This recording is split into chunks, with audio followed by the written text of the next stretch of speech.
9 ఏళ్ల బీఆర్ఎస్ పాలనలో జగిత్యాల నియోజకవర్గ రూపురేఖలు మారాయని జగిత్యాల ఎమ్మెల్యే డాక్టర్ సంజయ్ కుమార్ అన్నారు.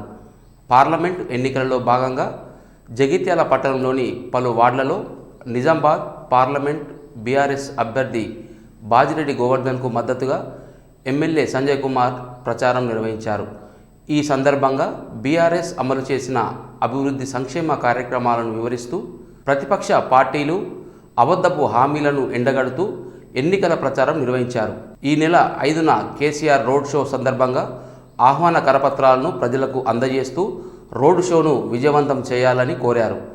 ఎమ్మెల్యే మాట్లాడుతూ జగిత్యాల పట్టణంలోని ప్రతి ఇంటికి సంక్షేమ పథకం అందిందని, ప్రతి వాడలో అభివృద్ధి జరిగిందని, దేశంలో ఎక్కడ లేని విధంగా 350 కోట్లతో 4520 డబుల్ బెడ్రూమ్ ఇళ్ల నిర్మాణం చేశామని, కొంత పని మిగిలి ఉంది, అధికారంలో ఉన్న ప్రభుత్వం వెంటనే చేయాలి అని అన్నారు. ఎమ్మెల్సీ జీవన్ రెడ్డి ఉగాదికి డబుల్ బెడ్రూమ్ ఇళ్లు గృహప్రవేశ కార్యక్రమం చేపిస్తానని చెప్పారు. వార్డులలో ప్రజలు వారిని ప్రశ్నించాలని అన్నారు.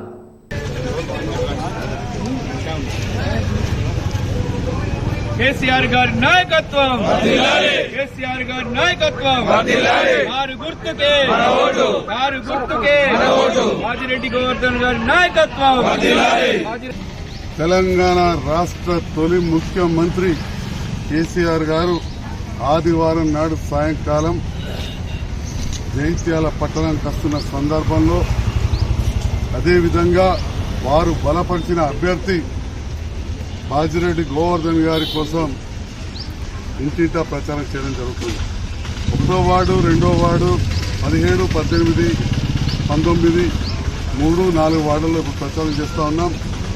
ఆ వార్డుల కౌన్సిలర్స్, అదేవిధంగా పక్క వార్డుల నుంచి కూడా కౌన్సిలర్లు, ముఖ్య నాయకులు, రైతన్నలు, వివిధ కుల సంఘాల పెద్దలు అందరూ కూడా ఈ కార్యక్రమంలో పాల్గొనేందుకు చాలా సంతోషం.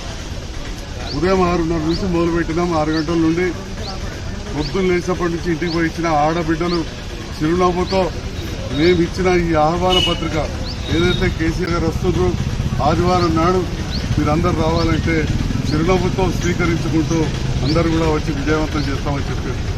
దానికి కారణం ఇలా జగిత్యాల ఒక పురాతనమైన మున్సిపాలిటీ, కానీ మధ్యలో ఎంతో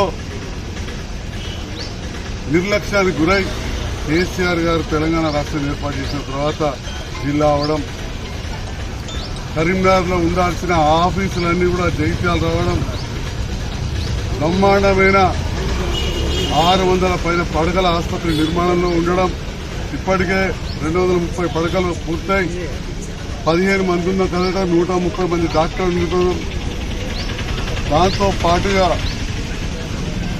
సర్కార్ బళ్ళన్నీ కూడా పాత బస్సుల్లో చూస్తే జరుగుతూ ఉంది.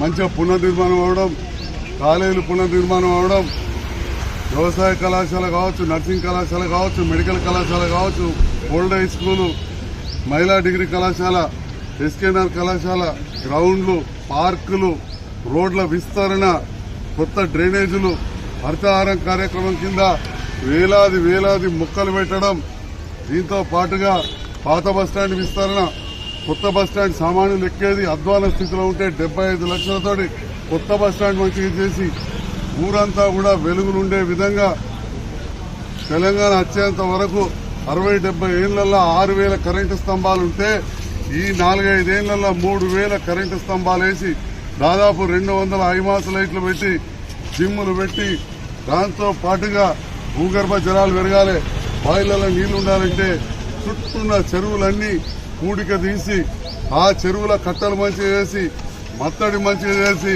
చింతకుంట చెరువు కావచ్చు, కందపల్లి చెరువు కావచ్చు, మోత చెరువు కావచ్చు, బ్రహ్మాండంగా అక్కడ అందరూ కూడా నడిచిపోయే విధంగా బతుకమ్మ తంతెలు, చెరువు దగ్గర జిమ్ములు, పార్కులు, ఈ రకంగా చెప్పుకుంటూ పోతే చాలా అట్లనే కడు బీదస్తుల కోసం దాదాపు 20,000 మంది జగిత్యాల పేదవాళ్ళు నివసించే విధంగా, 20,000 మంది పేదవాళ్ళు నివసించే విధంగా కుల మతాలకు అతీతంగా డబల్ బెడ్రూమ్ ఇల్లు కట్టించాం. చరిత్రలో ఎన్నడూ కూడా వారు ఊహించలే. ఇప్పటికి కూడా తెలంగాణ రాష్ట్రంలో ఏ ఒక్క మున్సిపల్ పరిధిలో అన్నిళ్ళు కాలే. ఇక్కడ ప్రజల దయ, నన్ను గెలిపించుకున్నారు, మా నాయకులు నిరంతరంగా కష్టపడ్డారు. కష్టకాలంలో కూడా ఇవాళ వింటున్నారు. నాకు పెద్ద నాయకులు కూడా నాకు ఎంతో సపోర్ట్ దొరికింది. మరి అందరి సపోర్టు ఆనాడు ముఖ్యంగా ప్రియతమ నాయకురాలు కవితమ్మ గారు, తర్వాత జిల్లా మంత్రి గారు, మా జడ్పీ చైర్మన్, అప్పుడున్న మున్సిపల్ చైర్మన్లు, మళ్ళీ వాళ్ళకేదో బుద్ధి పుట్టి వేరేది పోయారు కానీ వాళ్ళను కూడా ఎట్లా తీసుకుని ఉంటుంది. మా కౌన్సిలర్ సోదరులు, సోదరి మనులు, వివిధ వార్డుల నాయకులు, అధికారులను కూడా మర్చిపోవద్దు. వారి పాత్ర చాలా సహకరించారు. అందరి సహకారంతో కాంట్రాక్టర్ కూడా కొద్దిగా రిస్క్ తీసుకున్నాడు. అందులో ఏం మిగిలేదు ఉండదు, అందరికీ తెలుసు.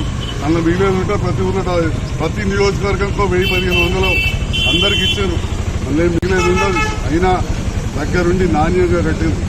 ఇక మిగిలిందల్లా కొన్ని రోడ్లు, కొంత నీటి సదుపాయం. దానికి కూడా గత ప్రభుత్వ హయాంలోనే నేను మొదటిసారి ఎమ్మెల్యే అయినప్పుడే మీకు నిధులు మంజూరు చేసిన. ఇవన్నీ గుర్తించి ప్రజలు నా కోటేరు గెలిపించారు. జగిత్యాల పట్టణం అంతా కూడా మెజార్టీ వచ్చింది. చుట్టుపక్కల ప్రాంతాల్లో మాస్టర్ ప్లాన్ చేస్తారని చెప్పి బెదిరించినా కానీ అది తప్పు, మున్సిపల్ పరిధిలో చేస్తామని చెప్తే ప్రజలు నమ్మి నన్ను గెలిపించారు. ప్రజలు విశ్వసిస్తున్నారు, కేసీఆర్ గారు విశ్వసిస్తున్నారు. మా వెన్నంటి ఉన్న నాయకులను